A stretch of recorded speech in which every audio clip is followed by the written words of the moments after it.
ಈ ಕವನದ ಹೆಸರು ನಾಗರ ಪಂಚಮಿ. ಇದನ್ನು ಬರೆದವರು ಅರಟಿ ಅನಿಲ್ ಕುಮಾರ್. ಇದರ ಬರವಣಿಗೆ ವೆಂಕಟರತ್ನ CN. ಶ್ರಾವಣ ಮಾಸದ ಶುಕ್ಲ ಪಕ್ಷದಂದು ಆಚರಿಸುವ ಪರಂಪರೆಯ ಪಂಚಮಿ ಜನಮೇಜಯನ ಸರ್ಪಯಜ್ಞವನ್ನು ಅಸ್ತಿಕ ಮುನಿ ತಡೆದು ರಕ್ಷಿಸಿದ ದಿನವೇ ನಾಗರ ಪಂಚಮಿ. ಮನೆ ಮನದಲ್ಲಿ ನಾಗದೇವನಿಗೆ ತೋರಣದಿ ಮೂಡಿದೆ ಭಕ್ತಿಯ ನಮಾಮಿ. ನಾಗಪ್ಪನಿಗೆ ಹಾಲು ನೈವೇದ್ಯ ಹಾಕಿ ಹೂವನ್ನು ಇಟ್ಟು ಕಾಪಾಡಪ್ಪ ಎಂದ ಪ್ರೇಮಿ. ನಿನ್ನ ಕೃಪೆಗಾಗಿ ಉತ್ತದ ಮುಂದೆ ದೀಪ ಬೆಳಗಿ ಪೂಜಿಸಿದೆ ಸ್ವಾಮಿ. ಶಿವನ ಕೊರಳಲ್ಲಿ ನಾಗರ ಹಾವು ಆಭರಣ ಅಲಂಕಾರವಾಗಿ ಮಿನುಗುವ ಪರಾಕ್ರಮಿ. ಸಕಲ ಸಂಕಟ ದೂರವಾಗಿ ಹೂವಿನ ಪರಿಮಳ ಅರಳಿಸುತ್ತ ಭೂಮಿ.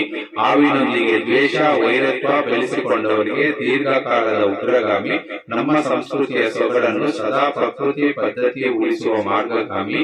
ಪ್ರಕೃತಿಯ ಜೀವಿಗೆ ಗೌರವ ನೀಡಿ ಜೀವಜಾಲದ ಮಹತ್ವಾರಿತ ಪ್ರಥಮಿ. ಭಕ್ತಿಯ ಪ್ರೀತಿಯಿಂದ ನಾವು ಹಬ್ಬವನ್ನು ಆಚರಿಸೋಣ ಈ ಗೋಣಮಿ. ಹಾವಿನ ಮೇಲೆ ತೋರೆದಿರಿ ದರ್ಪ, ಪ್ರಕೃತಿಯ ಅದ್ಭುತ ಸ್ವರೂಪವೇ ಸರ್ಪ.